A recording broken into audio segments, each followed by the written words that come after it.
Yo, what it is, you know what it is. It's your man, King Musa. Welcome to the Cheat Sheet, where we decode success for creators, professors, and business owners. I'm your host, King Musa, and today we'll be digging into the world of agriculture and forestry with the leader at the forefront of agriculture education. Joining us today is Dr. Douglas Smith, the chair of the Department of Agriculture in the College of Forestry at Stephen F. Austin State University.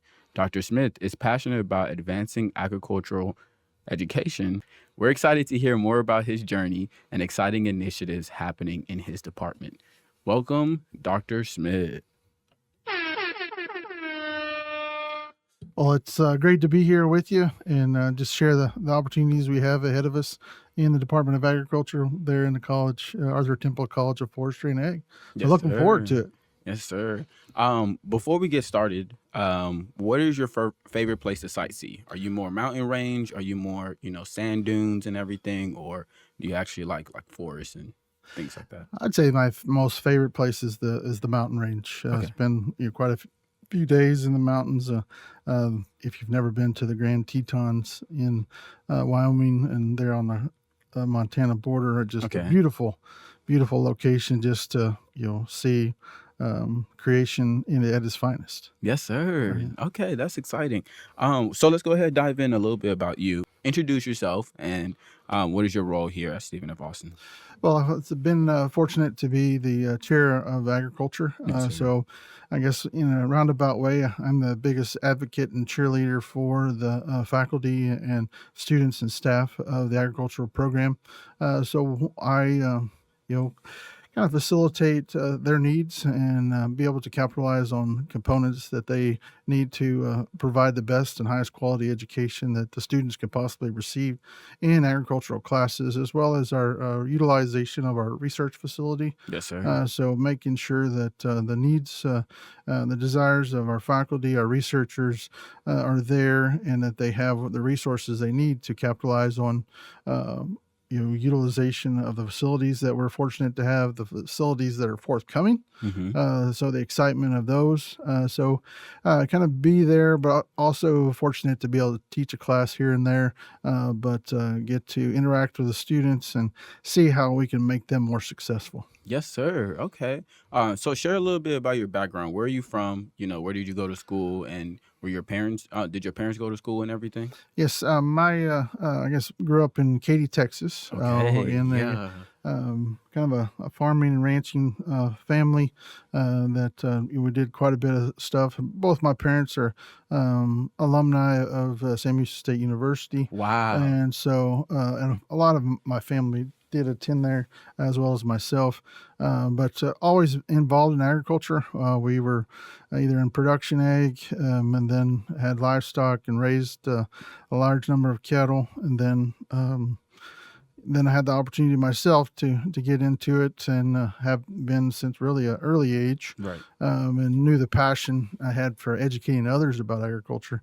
If you go back to where our home was, I guess, or where I was reared at a young age, it's now under houses and development, Yeah. and no less agriculture there. But we all need to eat. We all consume food, wear clothes, drive vehicles.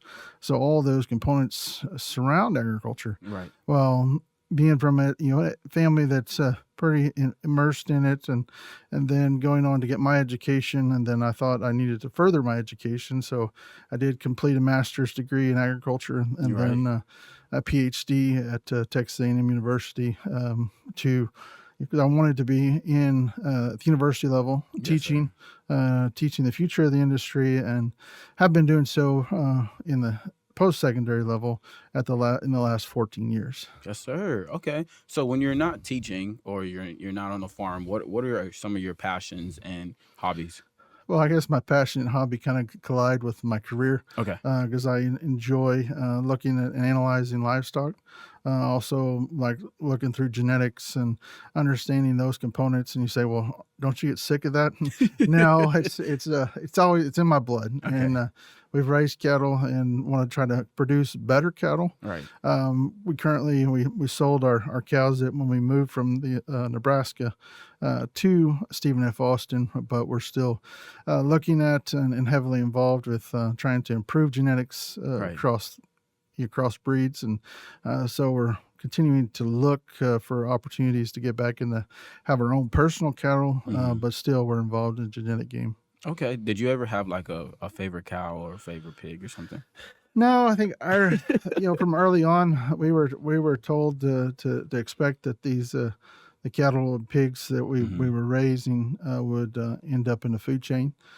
So and our son the same way. Yeah, um, there's a few that he, wanted to, uh, you know, keep track of or keep a hold of, but Right. understood that from the fine, that there is a final point for those animals if they're non-producing or if their health is in question, then he knows what the ends time would be for them.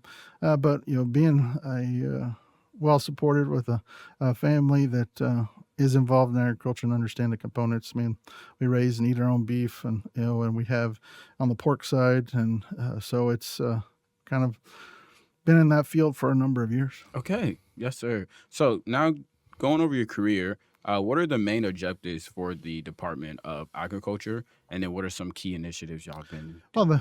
some of the main objectives are providing the highest quality education we can. Being part of the UT system Hmm. and being the lone agricultural program in the system, we want to strive to be representative Right. of the system, as well as being representative of Stephen F. Austin State University. And with that, making sure that our classes and have the resources they need, Hmm. so the students are gaining the most up to date technology. We're doing some pretty cool research at the current time, utilizing technology, keeping track of cows and where they're moving, Right. but also doing some other things in terms of changing, coloration of yolks and eggs. Interesting. So we've got some pretty cool things that we're working on, but also want to capitalize on the resources we have to educate our students. Right. Some of the biggest big initiatives are looking at our curriculum and making sure it's up to date, Right. making sure that we are on the cutting edge, and then making sure that our students are gaining what the industry needs. Hmm. And so we've initiated an industry partner group that kind of comes in and gives us advice or things that they're looking for in the industry. Yes, So sir. we're really fall back on their expertise in all areas that we utilize, from veterinarians to horticulturists to livestock producers to ag educators. We're utilizing all those resources and their time and expertise to make sure that our curriculum is on the cutting edge. Got you. So would you say most of the students who end up being in the agriculture department and stuff are either from FFA or from rural counties and things like that? Or do y'all ever get some new faces and Oh, everything? I would say that our large population is not from rural counties. Okay. It is a large from Houston, Dallas, and then we do have some students from East Texas, but it's those students from our metropolitan areas Hmm. that are coming. I would say about 60% of our population are from Houston or Dallas area. Yes, sir. The rest would make up from some from East Texas. There's some from West Texas as well, Right. to see a different agricultural community. But also it's about us connecting with the students and building that connections as we traverse the state in a variety of capacities. Our faculty involved in a variety of events, and touch base with those students and potential students to encourage them to come to Stephen F. Austin. Yes, sir. Okay, I like that. Now a little bit about you. What was your career journey to becoming the director of agriculture? Or Well, the I started out, you know, I thought I was like, I got to get a graduate degree when I was finishing up my undergrad, Yes, sir. and so, but with the uh, my wife had a job offer in the Midwest Hmm. with Iowa beef producers at the time, and IBP, and they since changed to Tyson Foods, but uh, we saw the need and the opportunity, so we moved in the late '90s to the Midwest, and I started or initiated a master's degree there. But things, and I was in a variety of positions, from the sales and but all related around agriculture. Okay. So I was either in the livestock shoot industry or in a farm store management type role, Yes, sir. while we were looking, trying to figure life out as you are as a young graduate. Yes, sir. And so we did that, but then had the opportunity to move home and started with Texas A&M AgriLife Extension Service in middle of 2001, Okay. and spent about 9 years with them.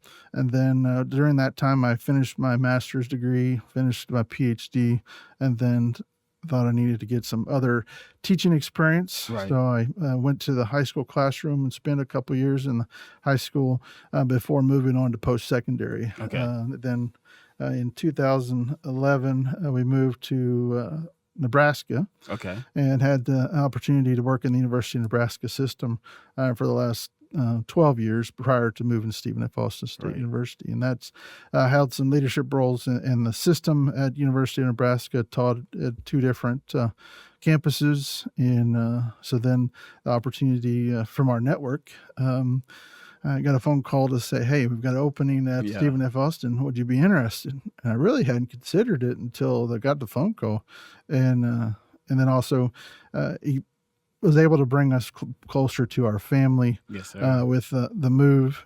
So I went ahead and put in for it because we were looking at, well, we're on the fence at that point. Either we were going to move back to Texas for for a job or something, Right. or expand our cow numbers at that time. So it was, and when I came to Stephen F. Austin for the interview, it just kind of felt right. It Yeah. felt natural, Yes, sir. and so it's been good, positive ever since. I've enjoyed all the folks, faculty, and staff are great, and Yes, just sir. being able to interact with the students. That's one of the things that are highlights of my day. Yes, sir. I mean, with the amount of experiences going to Nebraska, being at A&M and everything else like that, and even you said high school training, was there any challenges? Well, now as you are the director and everything, is there challenges in your position now that those things kind of helped you out or kind of build your experience for? Well, I think every day is just a building on the next, and Right. so I look at even every interaction with a person, you can learn something from, Yes, and sir.